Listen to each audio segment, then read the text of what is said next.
Hop, bo'lmasam boshlaymiz. Bugun immunosupressiv dorilar haqida gaplashamiz. Immunitetni pasaytirishimiz maqsadimiz. Immunitetni pasaytirish haqida gaplashamiz. Qachon immunitetimizni pasaytirish kerak bo'lishi mumkin bizga?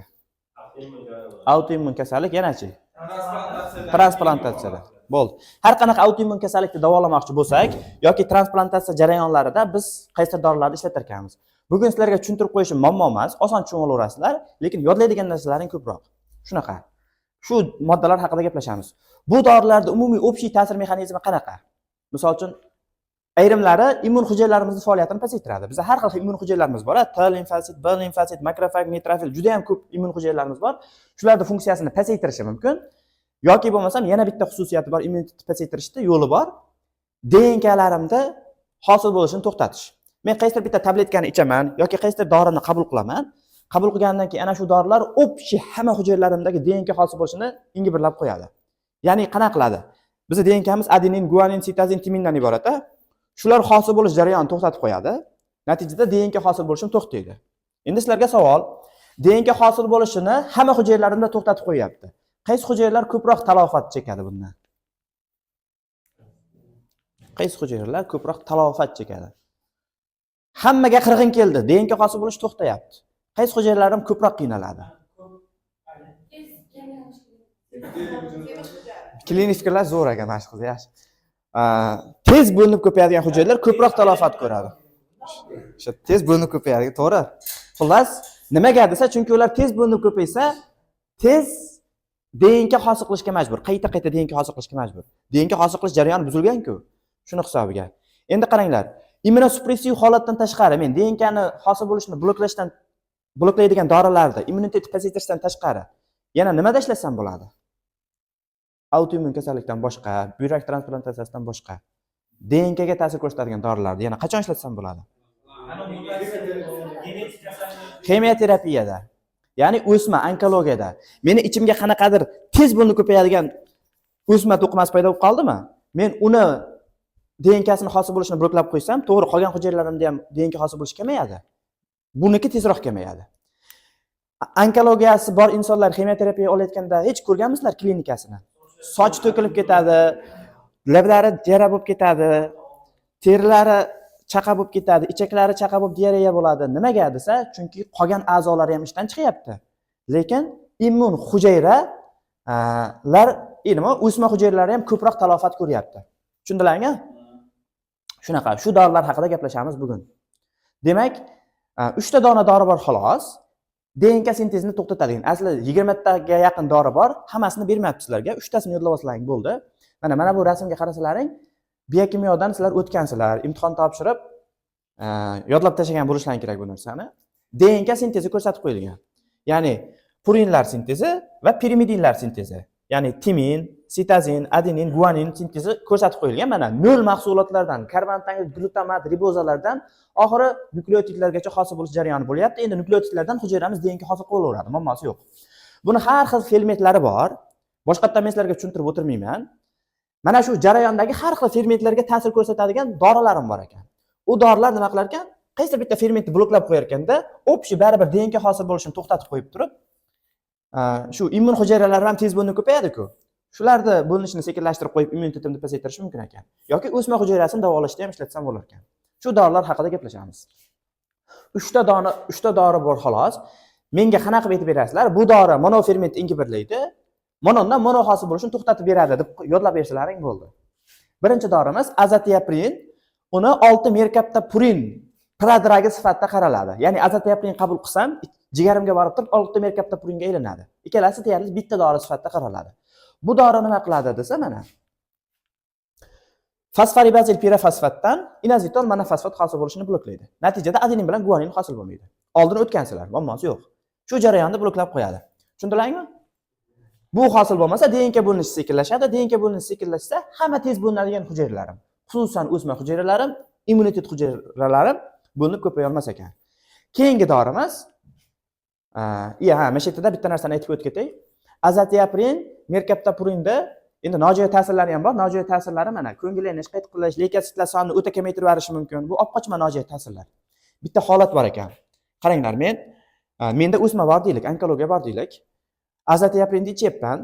o'sma hujayralarim DNKsini hosil qila olmayapti-da, ko'paya olmayapti. Endi ular parchalanib ketishga majburmi? Parchalanib ketsa, ular ichidagi mahsulot menga chiqib ketadi, to'g'rimi, qonimga? Ularda ichidagi mahsulotning ichida baribir nuklein kislotasi bor, DNKsi bor. DNKsi qonimga chiqib ketdi. U nimaga aylanadi? Sidik kislotaga aylanadi. Sidik kislota. Sidik kislotaga aylansa, menda qaysi kasallikning ehtimoli yuqori? Podagra. Podagra deylik. Demak, podagrani xavfi yuqori ekan menda. Demak, azotiyaprin qo'llayapman, o'sma kasalligida buni qo'llayapman. Podagra bo'lib qoldi menda, chunki o'sma hujayralarim parchalanib ketdi. Men qaysi dorini qo'llashga majburman? Ksantin oksidazani berish ehtimoli bor, to'g'rimi? Mana shu alloprinol fibuxastatmidi? Alloprinol fibuxastatni bersam, bu ksantin oksidazani ingiberlaydi, to'g'rimi? Bu dorilar ingiberlaydigan ferment monomoddani ham parchalar ekan. Ya'ni monomoddalar ksantin oksidaz orqali parchalanar ekan. Shuning uchun mabodo men podagra bo'lib qolsam, o'sman bo'lib turib, azotiyaprin ichmoqchi bo'lsam, keyin fibuxastat unga qo'shiladigan bo'lsa, nima qilishim kerak ekan? Monondorini dozasini kamaytirib berishim kerak ekan. Bo'lmasa nojo'ya ta'sir ko'payib ketadi. O'ta kamayib ketadi nitrofillar. O'ta katta miqdorda kamayib ketib qoladi. Tushuntira oldimmi? Bo'lmas, yo'q.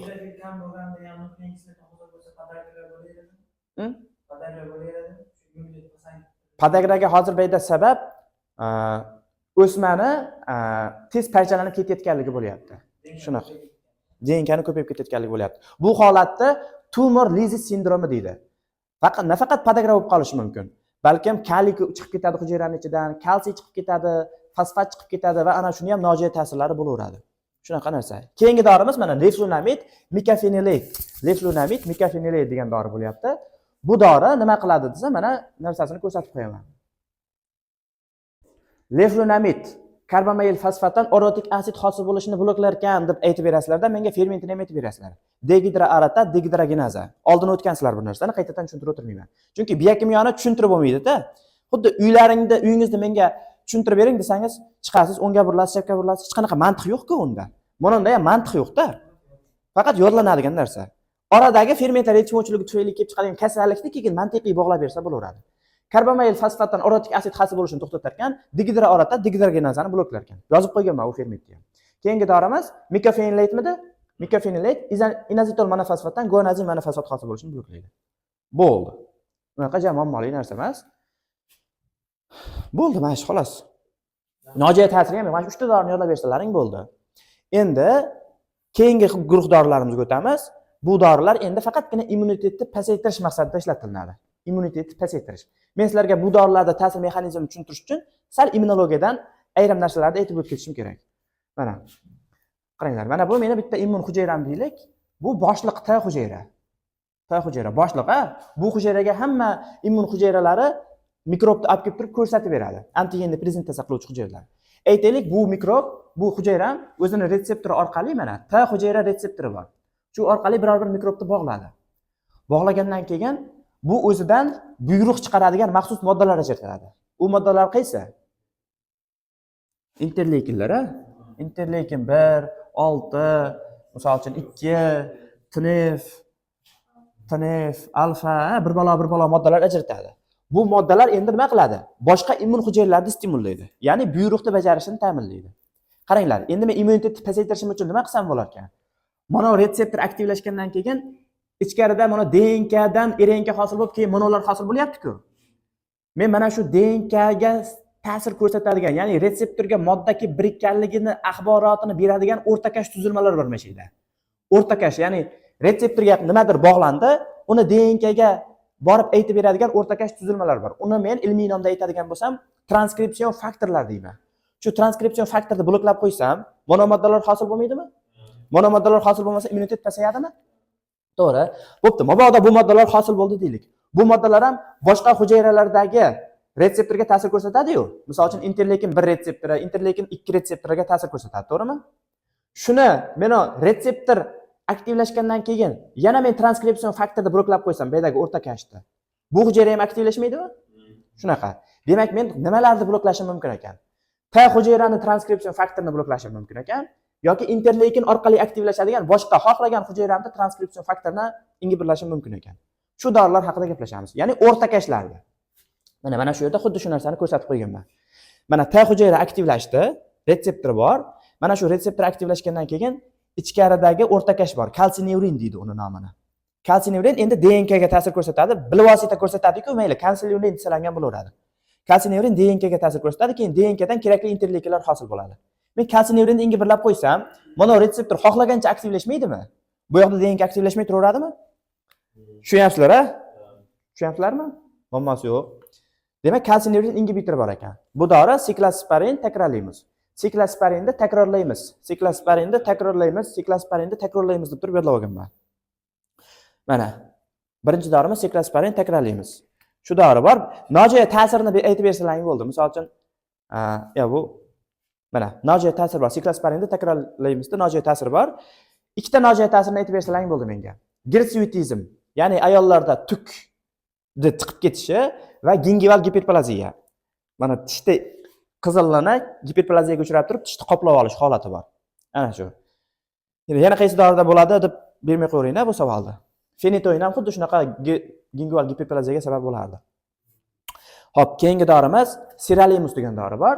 Sirolimusda rapamycin ham dirkanmiz. Bu dori mana M4 degan transkripsion faktorda bloklaydi. Mana hujayra ham interleykin ajratdi. Endi mana boshqa hujayra deb tasavvur qilinglar. Ajratgan interleykini boshqa hujayradagi interleykin 2 retseptorga ta'sir ko'rsatdi. Endi uni o'rtakashi bor ekan, M4. Kengaytmasini bilishlarning shart emas. Mammalian target of rapamycin bilishlarning shart emas. Shuni bloklab qo'yadigan sirolimus degan dorim bor ekan. Bo'ldimi? Bo'ldi, mana shu xolos. 6 ta dona dori xolos. Qaysi dorilar ekan? Siklosparin takrorlaymiz. Rapamycin, bu yoqdagi tepalari 6 merkaptopurin, azatiaprin, keyin mikofenlat mofetilit, keyin leflunomid. Esingizda qolmabdi. Shu dorilarni aytib bersalaring bo'ldi. Kelishdikmi? Bo'ldi. Endi mana kelajak dorilarga o'tamiz. Kelajak dorilari degani nima degani desa, hammamiz kelajakda mana shu dorilardan foydalanadigan bo'lamiz. Chunki bu dorilar shunaqangi zo'r dorilarki, men bu dorilarni snayperga o'xshataman. Snayper. Hozirgi qo'llayotgan dorilarimiz yo atom bombasi yoki hech olmaganda tanki. Ana shu eshikni men yo'q qilmoqchi bo'lsam, hozir tankida bitta olsam, nafaqat eshik, devor ham yo'q bo'lib ketadi. Men qo'llayotgan dori meni bitta simptomimni yo'qotaman deb sochimni to'kib tashlayapti, me'tlarni yara qilib tashlayapti, immunitetimni pasaytirib, immun hujayralarga qanaqadir virusli bakterial infeksiyaga chalintirib qo'yapti. Общий ta'sir ko'rsatyapti. Lekin mana biologik agentlar bor ekan, yangi dorilar bor ekan, u dorilarni nima qilyapti? Faqatgina eshikni o'zini o'tyapti. Faqatgina muammoga sabab bo'layotgan tuzilmani o'ldiryapti. Immunitet o'zini ham immun hujayralarni ham emasda, immun hujayralar ajratayotgan interleykinlar bor-ku, o'sha qaysidir bittasi bizda muammoga sabab bo'layotgan bo'lishi mumkin. Endi ana shu interleykinni o'ziga ta'sir ko'rsatsa ekan bo'ladi-da bunda. Shunaqa zo'r dorilar. Bu dorilarni men qanaqa ishlashini sizlarga tushuntirishim uchun immunoglobulinning anatomiyasini tushuntirib berishim kerak. Immunoglobulinning anatomiyasi qanaqa desa, unaqa chuqur darajada tushuntirmayman. Oddiy. Immunoglobulinlar mana yaga o'xshagan narsa bo'lar ekan. Manayta orqali nima qiladi? Mikrobni bog'lab oladi. Manayta qismi orqali immun hujayralarga o'tiradi. Shunaqa. Tushundik-a? Qaydan bilyapsiz? Reklama. Qaranglar. Demak, yago immunoglobulinlar zo'r tuzilmay ekanda, qaranglar, manayta orqali mikrobni bog'lab olar ekanda, manayta orqali immun hujayraga o'tirib yo'q qilib tashlaydi. Immun hujayra immunoglobulin orqali mikrobni ko'rsa, indamay yo'q qilib tashaveradi, aktivlashish shart emas. Haligi, misol uchun mikrobni o'zini ko'rsa, immun hujayra uni fagostoz qilgandan keyin o'zidan sitokinlar ajratib aktivlarni tashlaydi. Lekin immunoglobulin uni olib kelib bersa, aktivlashmaydi hamda. Shunaqa zo'r narsa immunoglobulin. Demak, olimlar o'ylab qopti. Cho'ta zo'r narsa ekan-ku bu. Men mana bu qismini o'zim o'zgartirib, xohlab, o'zgartirib yasasam, o'zim xohlagan oqsilga biriktira oladigan qilib qo'ysam, misol uchun, qaysi bitta muammoga sabab bo'layotgan oqsilni biriktiradigan mana bu qismini yasab qo'ydim men. O'zgartirdim. Natijada men immunoglobulinni, ana shu o'zgartirgan immunoglobulinni odamga kiritsam, men xohlagan oqsilga borib turib birikadimi bu? Keyin u immun hujayraning ustiga o'tirib turib, bildirmasdan yo'q qilib tashaveradi. Shunaqa dahshat dorilar bor ekanda, tushunyapsizlar nima demoqchi bo'layotganimni? Shunaqa dorilar bor ekan, sun'iy immunoglobulin dorilar deyiladi. Bu dorilarda monoklonal antitanalar deyiladi. Monoklonal, chunki bir xil monoklon, bitta klonli immunoglobulinlar deyiladi. Shu dorilarni mana birinchisi bir kun yodlaganman qaytarib, hech qanaqa mnemonika qila olmaganman. Infliximumab, adalimumab, sertolizumab, golimumab. Infliximumab, adalimumab, sertolizumab, golimumab, etanercept degan dori bor. Etanercept ta'sir mexanizmi sal boshqacharoq, sizlar xulosa qilib olaveringlar. Bu dorilar nima qiladi desa, endi sizlar uchun mnemonika o'ylab topdim. Sal yeydimi, yemaydimi bilmadim-ku. Dadam menga limuzin olib bering, etanda yuraman va mashhur bo'lib ketib turib Netflix kinosiga chiqaman desam, qisib o'tir o'g'lim, jim o'tir. Hozir sertoli hujayralarga bir tepib turib gol sertoli hujayralarga tepib gol urib qo'yaman degan gapni aytayaptilar deb mnemonika qilib olganman. Nima degani desa, adam menga limuzin olib bering, etanda yuraman va Netflix kinoni ko'rganmisizlar? Infliximumab sertoli hujayranga tepib turib gol urib qo'yaman hozir. Sertoli hujayrasi nimaligini bilgan odam meni tushundi gapimni.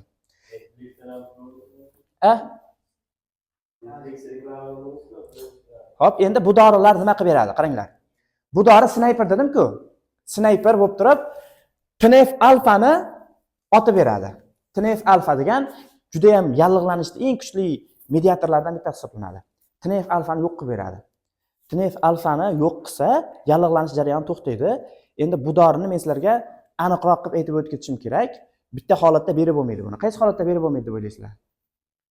Qaysi holatda TNF alfa ingibitorlarini, mana shu monoklonal antitanalarda TNF alfani borib turib birikib oladi. Mana Yga o'xshagan narsa-ya. Sil kasalligida nimaga berib bo'lmaydi? Mana bu yer orqali TNF alfani bog'lab olyapti. Mana TNF alfani bog'lab olyapti. Shu dorini berib bo'lmaydi. Men sizlarga shuni tushuntirib qo'yishim kerak. Nimaga?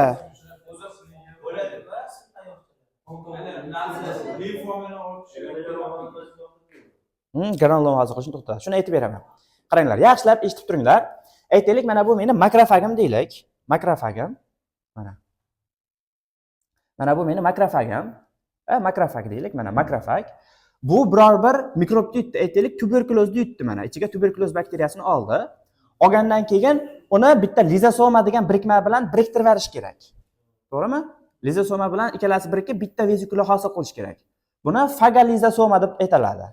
Keyin fagalizosomani ichiga maxsus fermentlar kiradida oksidativ moddalar hosil qiladi. Atomar kislorod, vodorod peroksid, gipoklorid hosil qilib turib, mana shu ikkalasi lizosomal fermentlar orqali mikrobni o'ldiradi, to'g'rimi? Ikkalasidan qaysi bittasida muammo bo'lsa, men mikrobni o'ldira olmayman. Endi nimaga tuberkulozni o'ldira olmayman desa, tuberkulozda sulfatit degan bitta virulens faktor bor. Sulfatit. Kislotaga chidamlik. Xullas, u mikolik asid, u kislotaga chidamlilik, u boshqa narsa. Sulfatit degan modda bor. U sulfatit nima qilib beradi desa, mana lizosoma bilan birikishini bloklab qo'yadi. Lizosomani xuddi ishsiz holatga o'tkazib qo'yadi, tushunib olavering. Natijada monooksidativ moddalarning o'zini kuchi yetmaydi-da. Natijada uni o'ldira olmayapti. Men mana mikrobni hal qila olmayapti, yo'qota olmayapti. Endi nima qilish kerak bu? Boshliqlardan yordam so'rash kerak, to'g'rimi? Boshliqlarning oti nima edi? T hujayra. T hujayradan yordam so'raydi, mana T hujayradan yordam so'rayapti. Nima orqali yordam so'raydi desa, interleykin 12 orqali yordam so'raydi. Interleykin 12 ajratadida, hurmatli T hujayra, biz kurasha olmayapmiz mana mikrobga qarshi. Qo'lingizdan kelgancha yordam bering bizga. Nima qilsak bo'ladi mana uni o'ldirgani desa, T hujayra o'zidan maxsus modda ajratadi. Bu moddaning nomi interferon gamma ajratadi. Interferon gamma mononi fermentlarini stimullaydi. Bugun o'tiladida buni hali o'qimabdi. Interferon gamma nima qiladi? Mana bu jarayonni stimullaydi, oksidativ moddalar hosil bo'lishini, lizosomal fermentlarning hosil bo'lishini stimullab, mana bu hujayrani yanada kuchaytirib beradi. Lekin baribir mana bu sulfatitga kuchi yetmaydi biz organizmimizda. Nima qiladi endi buni? O'ltira olmayapti-yu. Qarang, ichimdagi men bakteriyani o'ltira olmayapman. Lekin men askarman. Tasavvur qiling, siz askarsiz, bitta dushmanni o'ltira olmayapsiz. Nima o'zimga borib ichimni portladim. Ya'ni o'zimni qurbon qilishga majburman, to'g'rimi? Men agar kimdir granata tashlasa, ustiga yotib qolganlar, sizlar tirik qolishlaring uchun o'zimni qurbon qilishga majburman, to'g'rimi? Mana bu ham xuddi shunaqa. Qolganlarga tuberkuloz yuqib qolmasligi uchun o'zini qurbon qilishga majbur. Natijada bu nima qiladi? O'zidan TNF alfa ajratadi-da, TNF alfa ajratib hammaga jar solib tashlaydi. Qolgan hujayralar, tez meni atrofimga kenglarda, meni atrofimda o'rab, zindonband qilib, meni umuman chiqmaydigan qilib atrofimda o'rab tashinglar deydi. Immun hujayralar, makrofaglar kelib bir-biri bilan yopishib ketadi, devor hosil qilib tashlaydi. Fibroblastlar kelib turib, fibrin to'rlarini hosil qilib, mana bu yerda chiqmaydigan umuman yopiq zonaga aylantirib qo'yadi. Qamoqxonaga aylantirib qo'yadi. Natijada mana buni ichida tuberkuloz xohlagancha ko'payib ketmaydimi? Oxiri baribir o'lgandan keyin mana bu tashqaridan chiqa olmaydi. Chiqqandan keyin bu yoqdan mana bu devorni bakteriyalar buzishga harakat qiladi, lekin bu yoqdan TNF alfa nima qiladi? Doimiy buni mustahkamligini ta'minlab turaveradi. Mana shu hosil bo'lgan tuzilmani otini men nima deyman? Granuloma deyman, gap yo'q. Granuloma yo'q. Mana bu tashqaridan mustahkamlanib turaveradi, ichkaridan sal-pal yedirilib turiladi xolos. TNF alfa borligi hisobiga. Tushundingmi? Sizlar любой granulomani ko'rdilaringmi? Granuloma kelib chiqadigan kasallikni ko'rdilaringmi? Demak, organizmda kuchi yetmayapti ekan. Yo lizosomalarda muammo bor, yo mana bu oksidativ moddalarni hosil qilishda muammo bor, yoki bo'lmasa bakteriya o'ta kuchli. Granuloma qayda bo'ladi tuberkulozda? O'pkani yuqori bo'lagida bo'ladi. Tushundik. Devorning mustahkamligini ta'minlab berib turgan tuzilma qaysi edi? TNF alfa.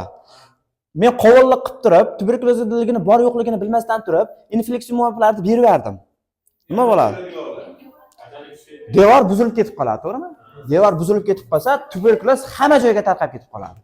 Shuning uchun mana bu dorilarni berishdan oldin albatta sizlar tuberkulozni tekshiradigan test qilib ko'rishlaring kerak. U test oti nima edi? IGRA testi bor. Endi IGRAdan ko'ra oldin osonroq test bor. Manto sinamasi. IGRA keyinroq qilinadi. Xo'p, bo'ldi. Tushundikmi? Keyingi snayperimiz anakinra ekan. Ana kiringlar. Endi men bu dorilarni qana yodlaganman? Chunki bu dorilarni nishonini yodlab olmasam esimdan chiqib qolaveradi-da. 120 ga yaqin dorini yodlab chiqqanman harga. Monoklonal antitanani. Butun yusimlarda shunaqa 120 tacha bor. Hop, men mana bu anakinraning nomini nishoniga bog'lab qo'ysam bo'ldi. Endi men Davron Turdiyev kursda o'qiganman-ku. Nishon haligi sonlarni raqam yodlashda oson usuli bor. Har bitta sonni obrazga aylantirib olardik. Misol uchun 1 bitta obraz, 2 bitta obraz, 70 bitta obraz, shunaqa qilib obrazga aylantirib olardim. Men raqamlarni obrazga aylantirib olganman xolos. Misol uchun 1 bo'lsa, dunyoda bitta narsa quyosh bo'lib turib, quyoshni obrazga aylantirib olganman. Quyoshim bilan mana buni bog'lab qo'yganman. Bitta quyoshli xonaga ana kiringlar quyosh chiqdi, ana kiringlar deb turib tasavvur qilib olganman. Ana kinra so'zi kelsa bo'ldi, hali quyosh esimga keladi va interleykin birligi esimga kelaveradi. Xohlasalaring shunaqa qilib yodlanglar. Xohlasalaring birinchi xonaga ana kiringlar deb qiyoslangan bo'laveradi, lekin bir eslangdan chiqib qoladi-da. Shunaqa. Keyingisi abatasib, belatasib. Abamlar tasbih sanayaptilar, 80-86 deb sanaveryaptilar deb eslab qo'yganman. Nimagadir esimdan chiqmaydi bu. Nimaga 80-86 desa? Sada 80-86 ning vazifasi bor mana. Qaranglar, meni chaqimchi hujayralarım bor qonimda. Antigenni prezentatsiya qiluvchi hujayralar deyman uni. Ularga makrofaglar, dendritik hujayralar va B hujayralar kiradi. Ular mana biror bir mikrobni olib yutgandan keyin immun hujayraga ko'rsatish kerak. Lekin immun hujayra boshliq-ku bu. Boshliqni oldiga любой odam mikrobni olib kelyapman deb turib oddiy xalqam kirib keta olmaslik kerak. Maxsus guvohnoma bilan kirish kerak. To'g'rimi? Prezidentning oldiga biz maxsus guvohnoma orqali kiramiz-ku. Bu prezidentning oldiga maxsus guvohnoma bilan kirish kerak ekan. Ana shu guvohnomaning oti CD80, CD86 ekan. CD80, CD86 ni bor yo'qligini bilib beradigan tuzilma CD28 ekan. Mikrobda bor yo'qligini bilib, CD80 bilan CD86, ya'ni guvohnoma ko'rsatilinsa, keyin T hujayra aktivlashar ekan. Bu bo'lib turib, bu bo'lmasa, bu bo'lib turib, bu bo'lmasa aktivlashmas ekan. Tushundingmi? Men CD80, 86 ga qarshi snayper qilib otib tashlasam, mana aktivlashadimi? Bu aktivlashmasa, qolgan hujayralar ham aktivlashmaydimi? Immunitet pasayadi. Tushundilarmi? Abatasib, belatasib xuddi shunaqa ta'sir. Abatasbih sanayaptilar, 80-86 uryaptilar nimaga? MHC2 orqali ko'rsatish kerak. Bu T-sel reseptor orqali ko'rish kerak va ikkinchi signal stimulyatori kirish kerak beylar. Keyingisi tocilizumab. Tocilizumab so'zini men mana zumablarni yodlashlaring shart emas. Chunki ko'p dorilar zumab bo'lib ketganda, misol uchun mana mashayda ham bor. Misol uchun mana zumab bor, beyda simab bor. Shunaqa oxirlari ko'p dorilarda o'xshash. Shuning uchun boshlarini yodlashlaring kerak. Hammasi sumab, mumab bo'lib ketavergan. Men tokili degan so'zni bog'lab olishim kerak. 6 ni o'zimda yodlab olgan obrazim bor. 6 nimaga o'xshaydi? Qulupga o'xshaydi bilsalaring haliga. Osma qulup bor-ku. 6 desa mening esimga qulup kelaveradi-da nimagadir. Quluplar to'kilayotganini tasavvur qilganman. Quluplar yomg'ir yog'ayotgan holatda tasavvur qilganman. Bo'ldi. Tokili degan so'zli dori kelsa menga u qulub yog'ilayotdi. Bo'ldi. Interleykin 6ni bloklar ekanda bu. Interleykin 6ni monoklonal antitanacha ekan deb eslab qolganman. Bunaqa qilib eslab qolmasalaring eslangdan ketib qolaveradi. Tofasitinib. Tog'asi tinib qoldi deb eslab qolganman. Men Javohirman-ku, meni erman qilib turib tog'am meni oldimga keldi-da, "Jack, qalaysan?" dedi. Shu nima deyapsiz, tog'a? Отставить deyapman-da. Отставить deyotgan holatini tasavvur qilaman. Keyin tog'am tinib qoldi, haligi jim bo'lib qoldi. Jack statni ingibirlab qo'yadi. Jack statning bo'ladi. Tog'am tog'asi degan so'z kelsa, men bo'ldi, ha. Jack statda, Jack dudi, stat dudi deb stat dudim degan holat esimga keladi. Jack stat nima qilib beradi desa, immun hujayralarni sizlar o'tgansizlar. Biokimyoda 2-kurslarga o'tdim rosa bu mavzuda. Jack stat reseptor yo'li bor. Turli xil moddalar orqali bu reseptor aktivlashadi. Eritropoetin, trombopoetin, granulosit, monosit colony stimulating factor har xil moddalar orqali bu aktivlashib turib, hujayrani bo'linib ko'payishini tezlashtirib beradi. Buni men ingibirlab qo'ysam, immun hujayralari bo'linib ko'paya olmaydi. O'sha Jack statga qarshi dorilar shu ekan. Endi xullas men faqat aytib o'tib ketyapman xolos, sizlar jarayonni tushunib olyapsizlar. Chunki immunitet qanaqa ishlashini bilib oldilaring, muammosi yo'q. Keyingi dori rituximab degan dori. Aynan mana shu dori meni nefrologiyaga qiziqishimga sababchi bo'lgan va nefrologiyaga qiziqmasligimga ham sababchi bo'lgan. Nimaga desa, men urologiya sikliga borganmiz, bolalar markaziga. Urologiya sikliga borsak, bitta juda ham kuchli, bilimli domlani ko'rib qolganman. U domla nima qilgan? Bolalarni glomerulonefrit diagnozini qo'yapti-da, glomerulonefritni o'qiyapsizlar patologiyada, bir nechta turlar bor, 10 ga yaqin turi bor. Rapidly progressive glomerulonefrit, mezengial, immunoglobulin A tufayli kelib chiqadigan glomerulonefrit, bir qancha turlari bor xullas. Biopsiya qilib turib, ko'rinishiga qarab turib, glomerulonefrit turini aniqlayapti-da, aniq tochkasiga uryapti. Har xil turga qarab turib davolash ham har xilda. Bu vaqti kuchli domla ekan, ham morfologiyani bilar ekan, ham juda ham bilimli nefrolog ekan deb turib, shu insonga qiziqib turib nefrolog bo'laman deganman. Keyin u domla mana shu rituximab degan doridan foydalanardi. Rituximab degan doridan foydalanardi-da, nima qilardi bu dori desa, bir marta berib qo'yilardi bemorga, bitta berardi. Bu monoklonal antitana-ku. Immunoglobulinlar 6 oygacha yashab beradi-da qonimizda. 6 oy, 1 yil davomida bemorda umuman bezovta qilmaydi. 6 oy, 1 yil davomida umuman glomerulonefrit bo'lmayapti. Voy, zo'r dori ekan deb o'yladim-da, keyin nefrolog bo'laman deb yoz bo'lib qoldi. O'zimiz tarafdagi o'sha nefrologiya markaziga bordim. Borsam, endi detskiy bolaman, haligi detskiy shifokorman-ku. Bolalar nefrologiya bo'limiga kirsam, bolalar kushing bo'lib ketgan. Haligi dexametazon olaveradi-da, immunosuppressiv. Glomerulonefrit autoimmun kasallik-ku. Deksalarni olyapti. Haligi beneklari ishib, yuzlari ishib, kushinggo'y habitus bo'lib ketgan. Bilasizlar-a, kushing qanaqa kasallik? Haligi ayrim bolalar osteoporoz bo'lib turib, suyaklari sinuvchan bo'lib turib, salga yiqilib sinib ketgan. Xullas, oddiy glomerulonefritni tuzataman deb turib, bu yoqda juda ham qiynalib ketyapti. Bizda nima qilyapti? Tavakkal glomerulonefrit diagnozi qo'yilyapti, qaysi turligi aniqlanmayapti-da, deksalar bosilyapti. U yoqda nima qilinyapti? Turi aniqlanyapti-da, tochkasiga urilyapti, masalan, rituximab berilyapti. Keyin men agar to'g'ishni diagnoz qo'yib turib, morfologiyasini o'rganadigan bo'lsam, u ustoz tanish bo'lib qoldik, menga o'rgatadi, ko'rishdi deb nefrolog bo'laman deb turib, o'zimizga kelib katta ishtiyoq bilan keldim, o'zimizdagi ahvolni ko'rdim. Dabdala o'zimizda Namanganda nefrologiya. Keyin mana shu rituximabni sal qiziqib o'rganib hali qilsam, sekin borgan sari narxi tushib ketyapti bu dorini.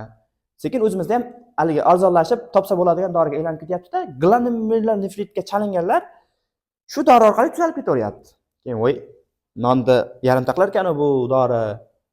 Hamma tuzalib ketar ekan, dedim-da, tinchgina bu sohadan uzoqlashib, sal kengroq sohani tanlaganman. Tushundingiz-a, xullas? Shunaqa zo'r dori bu, xullas, sizlarga qiziqtirish uchun aytibman, xolos bu dori. Balkim to'qima ham bo'lishi mumkin. Hamma aytgan gapimga ishonmanglar. Xo'p, qaranglar, bu dori shunaqa zo'r dori ekanki, bitta o'zim ko'rganim misolda tushuntirib beryapman-da. Qolgan dorilar ham balkim shunaqadir. Misol uchun boshqa farmakologiya dorilardan so'radim. TNF alfa ingibitorlari shunaqa zo'r reumatoid artritga ta'sir qilyapti deb aytib beryapti-da. Ular ko'rgan misolda tushuntiryapti. Men o'zim ko'rganim misolda tushuntiryapman. Bu yoqda kushing bo'lib turib, suyaklari sinib qiynalib yotibdi bolalar. U yoqda ozgina puli borlar, tochkasiga urganligi hisobiga 6 oy bitta ikor qabul qilyapti-da, 6 oy maza qilib yuribdi. Qanaqa effekt zo'r. Mana yoqda tankiyda otdim, dabdalasi chiqib ketdi, snayperda urdim, faqatgina nishon ketdi deganlikni yanada tushuntirish uchun beryapman. Bu dori nima ekan desa, 20, sada 20. Yetuk smop deb eslab qolsalaring, yetuk smop 20 yoshga yetganda yetuk bo'lar ekan deb eslab qolsalar ham bo'laveradi. Sada 20 eslangda bo'lsa Epstein bar virus shu orqali kirardi. Mikrob o'qiganmizlar. Keyingi dorimiz natalizumab degan dori bor. Natalizumab. Bu dori Nataliya degan qiz ismiga bog'lab olganman. Nataliya degan qiz nima qilyapti? Qon tomirimda endotelisin orasida bo'shliq bor-ku. Ana shu bo'shliqning orasiga kelib turib, qo'lni to'r qilib turib, shunaqa qilib endotelining orasini to'sib turibdimi yoki endotelilarning orasini qulplab qo'yaptimi? Yo'q. Stolga qo'lni to'r qilib turib duringlar yoki stolning ustiga chiqib to'r deb uringlar. Qo'lni to'r qilib turib, endotelilar orasini to'sayotganligini, Nataliya shunaqa qilayotganligini tasavvur qilib olganman. Nimaga desalaring, natalizumab nima qiladi? Immun hujayralarda qon tomirlari orasidan chiqishni bloklab qo'yadi. Chiqishini ta'minlaydigan maxsus moddalar bor. E-selektin, P-selektin, integrin degan moddalar bor. U moddalarni bilishlaring shart emas, shunchaki mashidan chiqishini ta'minlaydigan alfa-4 integrinni bloklab qo'yar ekan deb eslab aytsalaring bo'ldi menga. U darajada chuqur kirish shart emas. Tushunarli bo'ldimi? Keyingi dorimiz antitimatsid globulillari. Bu dorini hozir men sizlarga ta'sir mexanizmini aytaman. Qanaqa dori desalaring bu meni T hujayralarim olinadi-da, T limfotitlarim olindida, ot qoniga jo'natiladi. Ot qoniga jo'natiladi. Ot qonida meni T limfotitlarim begona modda-ku ot uchun. Ot qoni meni T hujayralarimga nisbatan immunoglobulillar sintezlaydi. Immunoglobulillar. Keyin ot sintezlagan immunoglobulillar olinadi-da, menga boshqatdan jo'natiladi. Natijada meni hamma T hujayralarim o'lib ketadi. Tushuntira oldimmi? Yo, tushunmadingmi? Tushundik. Ya'ni ot qonida meni qonimga nisbatan dushman shakllantirilyapti-da, menga ana shu dushmanlar kiritilyapti. Shunda o'zimizdagilarni o'ldirib. Qachon kerak bu desalaring, men 30 ming, 40 ming dollar sarflab jigar transplantatsiyasi, yurak transplantatsiyasi, buyrak transplantatsiyasi qildirdim. Organizm unga qarshi kurashib tashayapti. Allaqancha pulga kuyaman hozir. Men immunitetni nolga tushirishim kerak, to'g'rimi bu paytda? Nima qilaman? Hamma hujayralarni yo'q qilib yuboradigan antitimatsid globullarni beraman. O'tkir transplantatsiya hujayraga qarshi reaksiyasini beraman. O'tkir transplantatsiya rejeksiyasi. Rejection deydi. O'tkir transplantatsiya qaytarib beriladi desalang bo'ladi. Aplastik anemiyada ham beriladi. Nimaga desalaring, aplastik anemiyada o'zimizning immun hujayralarimiz suyak ko'migimizdagi ana eritrositlarni, prekursor hujayralarni yo'q qilib tashlaydi. Umuman qoni kamayib ketib qoladi haliga odamda. Tez immunitetni yo'qotmasak, vobshe eritrositlar qolmay ketib, ishemiyadan o'lib qolishi mumkin odam. Ana shu vaqtda antitimatsid immunoglobullarni beramiz. Xullas, qachon berar ekanmiz desa, T hujayralarni nolga tushirish maqsadida beramiz. Misol uchun yana misol, menga suyak ko'migini ko'chirib o'tkazishmoqchi. O'zimdagi hamma immun hujayralarni yo'q qilib tashlashim kerak. Ana shunda ham T hujayralarni yo'qotish maqsadida buni bersak ham bo'laveradi. Va oxirgi dori baziliksimab. Buni nomini men eslab qolmaganman. Baziliksimab so'zi kelsa, men bunga qarab turib interleykin 2 ligini bilib olaveraman. Nimaga desa, il-2. Tushuntira oldimmi, tushunmadingmi? Interleykin 2. 2 ku mana 2 dagi 2. Mana shu yerdan bilib olaveraman. Interleykin 2 ga qarshi snayper ekan bu. Bo'ldi, o'chirib qo'yamiz. Savollar bormi qanaqadir? Videoda. Qiziq mavzu, oson mavzu.